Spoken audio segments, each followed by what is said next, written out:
Hello and welcome to a brand new show of Market Makers. Our guest on the show today is S. Naren of ICICI Pru. Naren, hi.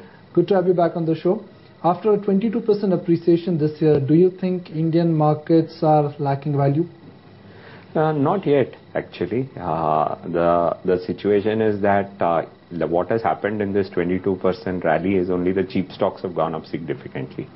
The stocks which are costly at the end of the last year continue to stay where they are. They haven't gone up much. The issue is not on valuation. The issue is that, we have enough economic headwinds in the next 3 months. We have crude which has gone back to more than 120. We have a fiscal deficit which appears to be very high. And our entire growth growth of the Indian economy seems to have come down. I think if these issues are not resolved, then the valuation looks expensive. But if these issues are resolved, I don't think valuation looks expensive. So at current levels, what's been your portfolio strategy? Yeah, our portfolio strategy at the end of the year was to be invested in global commodities and also in global players. Because our belief was when you had a situation where the entire Western world believed that it was gone and people had just written off, and with the kind of interest rates prevailing in the Western world, we thought there has to be a recovery through some way or the other. That has kind of played out right now. And now we are a bit more not sure at this point of time whether areas like global commodities are likely to do as well as they've done in the last 2 months. So we have adopted a more cautious stance and sticking to larger companies which we believe are under-owned, and we are sticking to a more defensive position, although we have still not bought sectors like consumer staples because they continue to be pretty expensive. Do you think the current market rally or the current leg of appreciation is part of a sharp and a classic bear market rally, or the new bull market has indeed started? I think first it's a global rally. We were looking at markets like Turkey. Turkey market seems to be just like the Indian market over the last 5 years. So, we think it's an Indian rally driven by Indian factors, but the fact is that it's a global rally. And it appears to be a global bear market rally. Now, can India break out of this global bear market rally and move to an India bull market rally will be decided by US in March and April. We need to see fiscal consolidation. We need to have a scenario where it is easier for people to put up units. And along with fiscal consolidation, we need to have monetary easing. If these happen and the government is willing to take the tough decisions which are involved in fiscal consolidation, what is today a bear market rally can become the start of a bull market. If budget turns out to be a no-win for Indian markets, what happens in that scenario? Then we'll be part of the global bandwagon, because at the end of the day, we have tough decisions to take place. We need taxation to go up. We need oil subsidies to go up. We need energy subsidies to go down. Oil subsidies to go down. So we are in a situation where some tough action is required. So if you're going to have a no-event budget, I think the market will then start continuing to follow global reasons. So as long as Europe improves, you will see the continuation of the rally. If Europe again goes into a trouble, which is quite likely, we'll again follow the European sequence. On a scale of 1 to 10, what to your mind are the chances that we could retest December lows? These are very difficult questions. If you see where we were in December, I don't think many of us expected such a big rally in the first quarter.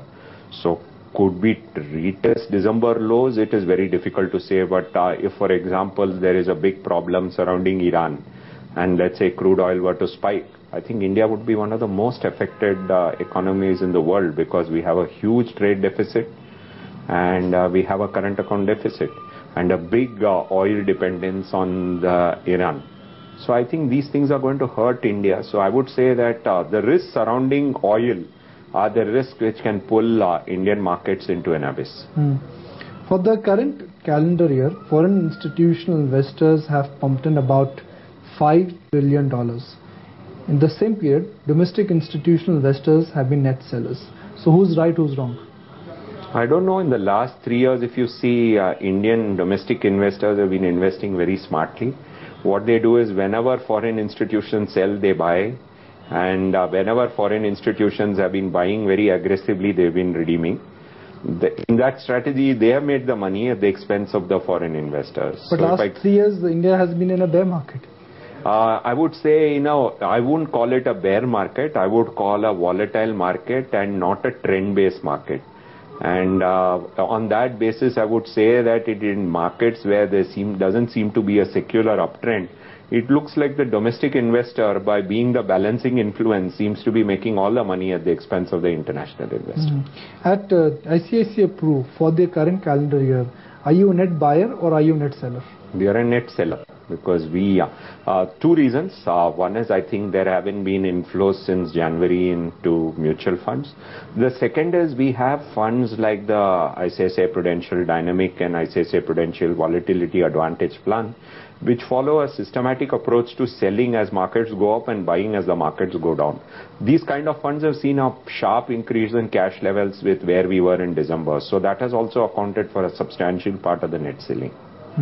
But by and large, for the year 2011, India was a sell on every uptick market. Do you think now we officially qualify as a buy on dip market? See, it's a very tough call. I would say that as long as crude was hovering on a range and you had global risk appetite increasing, it was a buy on dip market. But if crude oil keeps going up, like now as we speak, it's about 121, I think it is not easy to be a buy on dips market. I think any global risk on rally where crude oil doesn't go up, it's a buy on dips market. Any global risk rally where crude oil keeps going up, it's a sell on rally market. So for a real bull market in India to start, crude prices have to come down. Actually, we can't control crude prices. So I would say what we need is a substantial fiscal consolidation, and we need to see oil subsidies go down. I think with these two factors, if, for example, many of the other countries have managed to reduce their dependence on oil subsidies, even we can do it. So I think tough action is required. That tough action may result in in a short period of poor economic numbers, but equity markets can think far ahead. So what happens is, in the event that they do fiscal consolidation and solve the oil subsidy problem, you might have a big market rally, even though you would have a situation where for a short period of time you will see very poor economic numbers. But like Sir John Templeton once famously said that bull markets, they are always born on pessimism, they thrive on disbelief and they peak out on euphoria. When I talk to retail investors, when I talk to some smart fund managers, there is still a lot of disbelief in this rally. Absolutely. I think Indian investors have shown the disbelief. I think Indian investors have been on the sell side. I think there is enough disbelief. See, other reason is, if you look at Indians, we have the advantage of high interest rates. So it's not as if people can't redeem money from equity and get almost 2-digit returns in fixed income. I think that's the biggest reason why this alternates are also strong. Alternates are also strong.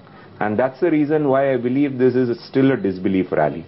If interest rates were much lower, they wouldn't have alternate asset classes to go into. Last time when the QE2 program started, it was in November 2010, that fueled a massive spike in commodities, which was followed by inflation, and then emerging markets like India and China, they got derated. Do you think history will repeat itself, because liquidity is back, commodity spike has started, now inflation will come back, and eventually markets like India and China will get derated again? Yeah, that can happen. Clearly, India is at risk on that issue. We are in a situation where if particularly crude oil goes up, we are in that situation. In the near term, we are helped by a good monsoon, and therefore that has resulted in a sharp drop in food inflation. But food inflation is definitely linked to the monsoon. So I would say we are at risk. Whatever risk we saw earlier, we are at the same risk. So you will be extremely surprised if Indian markets scale up to a new high in the next 12 months. Fundamentally, you will find it difficult to justify. See, as I said, India is not a structural problem. But, over the last 3 years, we have not been able to get a handle on both inflation and fiscal deficits. If we are able to get a handle on inflation and fiscal deficits, I think India is a structural long-term story and we can see new highs. But the point is, at this point of time at 121, the dollar's crude and you have oil subsidies shooting up, does it look like the market will touch new highs? The answer is no. But if we have solid reform, we go through a period of pain on the economy, we can see new highs in the market. What is your big contra bet for the year 2012? Yeah, our bet since 2000 and I would say 9 has been our bet on exports. And we have been positively inclined towards exports all the way from 2009. If you see the current year, I don't think the export stocks have outperformed the market. Still our belief is exports is one of the big themes to play. Infrastructure has been the other theme which we have been looking at for the past 1 year. And for that we need a very supportive budget. We can't have a budget like last year where fiscal consolidation could not be carried out. If this year we see fiscal consolidation, we believe that consumption will do badly and infrastructure will do well. But I'll have to wait for the budget to take that decision. What about metals? That's been a big bet for you, and that is one bet which has paid off. Yeah, metals is a global sector. It's a risky sector. We have to watch what happens to flows. I don't think the metal sector gives you the opportunity to take long-term bets. You will have to be tactical. You have to watch what happens in China.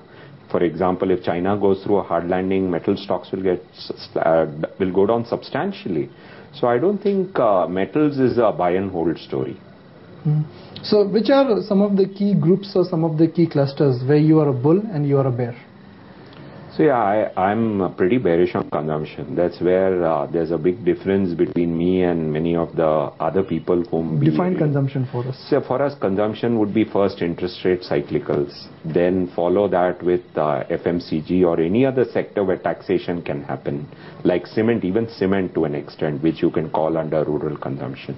My belief is these are the sectors which are likely to go through a period of underperformance.